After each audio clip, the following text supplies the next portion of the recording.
നമസ്കാരം. മലയാളി വാർത്ത ഇൻസൈഡിലേക്ക് സ്വാഗതം. ഞങ്ങൾക്ക് ഇറാനിൽ ബോംബിടേണ്ടി വരും. അമേരിക്കൻ പ്രസിഡന്റ് ഡൊണാൾഡ് ട്രംപിന്റെ കട്ടായം പ്രഖ്യാപനം. അപകടം മണത്ത് IRGC. ബുധനാഴ്ച ഇറാനിൽ എന്ത് സംഭവിച്ചാലും അത് ടെഹ്റാൻ ഭരണകൂടം വരുത്തിവെക്കുന്നത്. ഞങ്ങളെ പ്രകോപിപ്പിക്കുന്നു, പൂർണ്ണ യുദ്ധത്തിലേക്ക് ഇറങ്ങാൻ സമ്മർദ്ദം ചെലുത്തുന്നു. അത് ഇറാന്റെ നാശത്തിൽ കലാശിക്കുമെന്ന് ട്രംപിന്റെ പ്രഖ്യാപനം.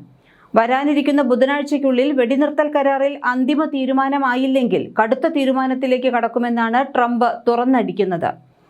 എന്നാൽ ഇറാന് ബുധനാഴ്ച വരെ US സമയം അനുവദിക്കുമ്പോൾ അത് പറ്റില്ല, തിങ്കളാഴ്ച വരെ ഞങ്ങൾ കാക്കൂ എന്ന നിലപാടിൽ ഇസ്രയേൽ. നിലവിലെ വെടിനിർത്തൽ കരാർ ചൊവ്വാഴ്ച അവസാനിക്കാനിരിക്കെ 1 മിനിറ്റ് സമയം കൂടി അനുവദിക്കില്ലെന്ന് ഇസ്രയേൽ കടുംപിടുത്തം. കയറി അടിക്കാൻ സജ്ജരായി കാത്തിരിക്കുകയാണ് ജൂതപ്പട.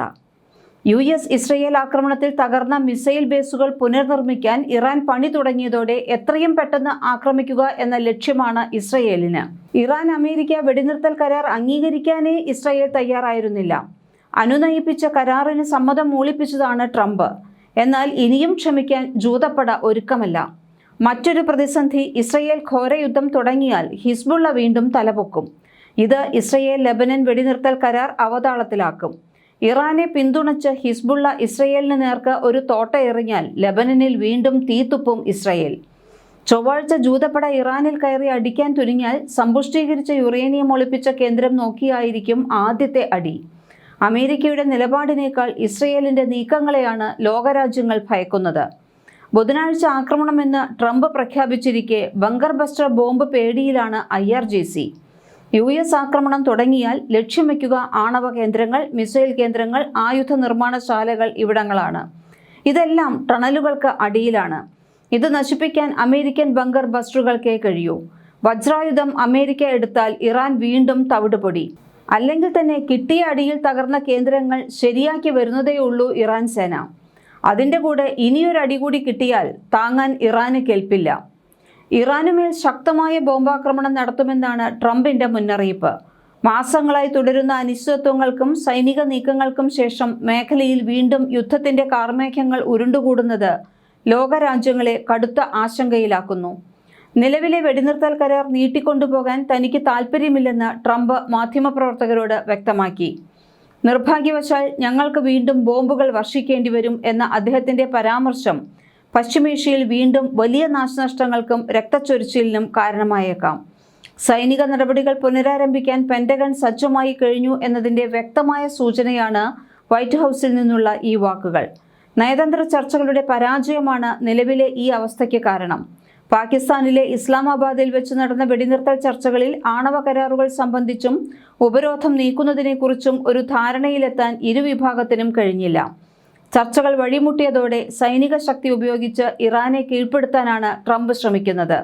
റഷ്യയും ചൈനയും ഉൾപ്പെടെയുള്ള രാജ്യങ്ങൾ ഇറാന്റെ ഭാഗത്ത് നിലയുറപ്പിക്കുന്നത് സംഘർഷത്തിന്റെ വ്യാപ്തി വർദ്ധിപ്പിക്കാൻ സാധ്യതയുണ്ട്.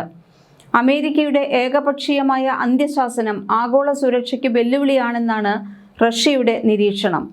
ഒരു കരാറിലെത്തിയാൽ യുദ്ധം ഒഴിവാക്കാം എന്ന് ട്രംപ് പറയുമ്പോഴും ഇറാനുമേൽ അമിതമായ സമ്മർദ്ദം ചെലുത്തുന്ന രീതിയാണ് അദ്ദേഹം സ്വീകരിക്കുന്നത്.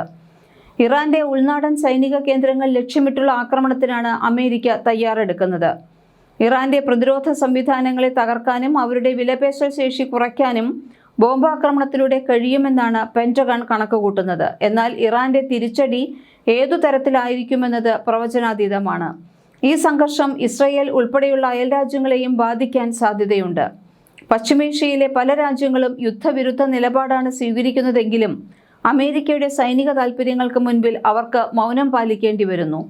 ബുധനാഴ്ച നിശ്ചയിച്ചിട്ടുള്ള സമയപരിധിക്ക് മുൻപ് UN പോലുള്ള അന്താരാഷ്ട്ര സംഘടനകൾ ഇടപെടണമെന്ന ആവശ്യവും ശക്തമാണ്. അമേരിക്ക തുടരുന്ന നാവിക ഉപരോധം വെടിനിർത്തൽ ധാരണയുടെ ആത്മാവിന് തന്നെ വിരുദ്ധമാണെന്ന വാദവും ഇറാൻ മുന്നോട്ട് വയ്ക്കുന്നു.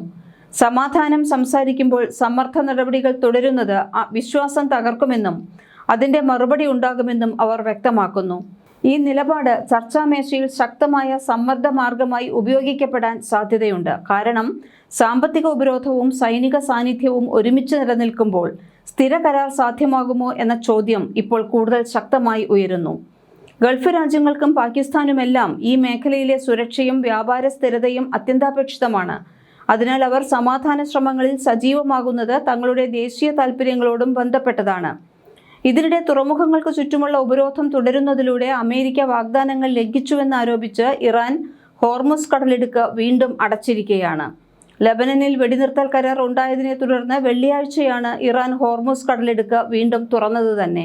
എന്നാൽ ഇറാന്റെ ആണവ പദ്ധതി ഉൾപ്പെടെയുള്ള കാര്യങ്ങളിൽ ദീർഘകാല കരാറിൽ എത്തുന്നതുവരെ US നാവികസേനയുടെ ഉപരോധം തുടരുമെന്ന് അമേരിക്കൻ പ്രസിഡന്റ് ഡൊണാൾഡ് ട്രംപ് പറഞ്ഞിട്ടുണ്ട്.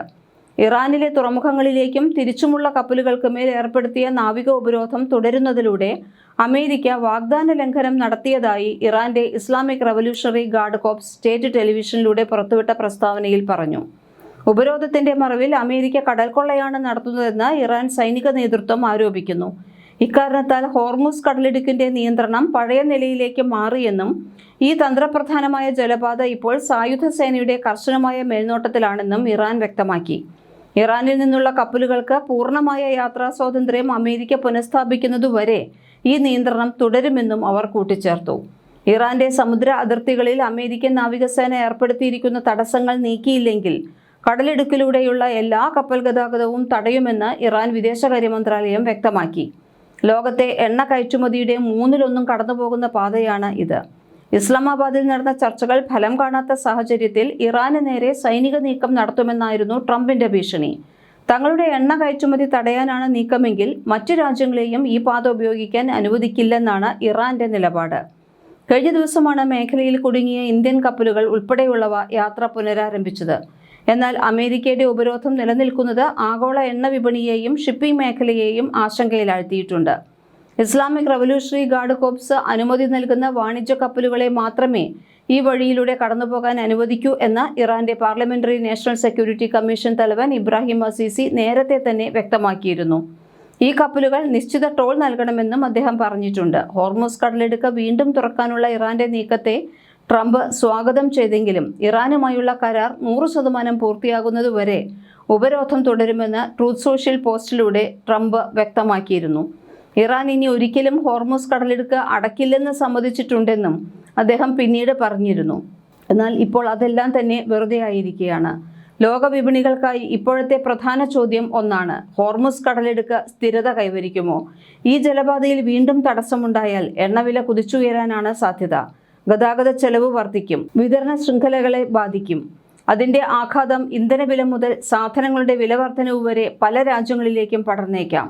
അതുകൊണ്ട് തന്നെ ഈ മേഖലയിലെ ഓരോ നീക്കവും സാമ്പത്തിക വിദഗ്ധർ സൂക്ഷ്മമായി നിരീക്ഷിക്കുന്നു. രാഷ്ട്രീയമായി നോക്കുമ്പോൾ അമേരിക്കയും ഇറാനും തങ്ങളുടെ സ്വന്തം ആഭ്യന്തര പ്രേക്ഷകരോട് സംസാരിക്കുകയാണ്. ഒരു വശത്ത് ശക്തി പ്രകടിപ്പിക്കേണ്ട ആവശ്യം, മറുവശത്ത് യുദ്ധം ഒഴിവാക്കേണ്ട ആവശ്യകത. ഇരുപക്ഷങ്ങൾക്കും ഈ 2 ലക്ഷ്യങ്ങളും ഒരേ സമയം കൈകാര്യം ചെയ്യേണ്ട സാഹചര്യമാണ് ഇപ്പോൾ ഉള്ളത്. അതിനാൽ പൊതുപ്രസ്താവനകൾ കടുപ്പമുള്ളതായാലും അടഞ്ഞ വാതിലുകൾക്കുള്ളിലെ ചർച്ചകൾ കൂടുതൽ പ്രായോഗികമായിരിക്കാം. ഇറാൻ ഈ പ്രതിസന്ധിയിൽ തന്റെ പ്രധാന സന്ദേശം വ്യക്തമായി മുന്നോട്ട് വയ്ക്കുന്നു. സമ്മർദ്ദത്തിന് മുന്നിൽ വഴങ്ങില്ല, പക്ഷേ തുല്യ ബഹുമാനത്തോടെയുള്ള ചർച്ചകൾക്ക് തയ്യാറാണ്. അമേരിക്ക പറയുന്നത് വേറൊരു ഭാഷയാണ്. സുരക്ഷാ ഉറപ്പുകളും ആണവ നിയന്ത്രണവും വേണം. എന്നാൽ കരാറിനും തയ്യാറാണ്. ഈ 2 നിലപാടുകൾ തമ്മിലുള്ള അകലമാണ് ഇപ്പോൾ ലോകം ശ്രദ്ധിക്കുന്നത്. അടുത്ത ദിവസങ്ങൾ തീർച്ചയായും നിർണായകമായിരിക്കും. ഉപരോധം കുറയുമോ? കടൽപാത സ്ഥിരത കൈവരിക്കുമോ? യഥാർത്ഥ കരാർ പ്രഖ്യാപിക്കപ്പെടുമോ? അതോ വീണ്ടും സംഘർഷമോ? ഈ ചോദ്യങ്ങൾക്ക് ഉത്തരമൊരുങ്ങാൻ സമയം അധികമില്ല. എന്നാൽ ഒരു കാര്യം വ്യക്തമാണ്: ഹോർമുസ് കടലിടുക്കിൽ എന്ത് സംഭവിക്കുന്നു എന്നത് ഇനി മധ്യപൂർവേഷ്യയുടെ മാത്രം കഥയല്ല, ലോകത്തിന്റെ സാമ്പത്തികവും രാഷ്ട്രീയവുമായ ഭാവിയുമായി ബന്ധപ്പെട്ട കഥയാണ്. മലയാളി വാർത്ത ഇൻസൈഡ്.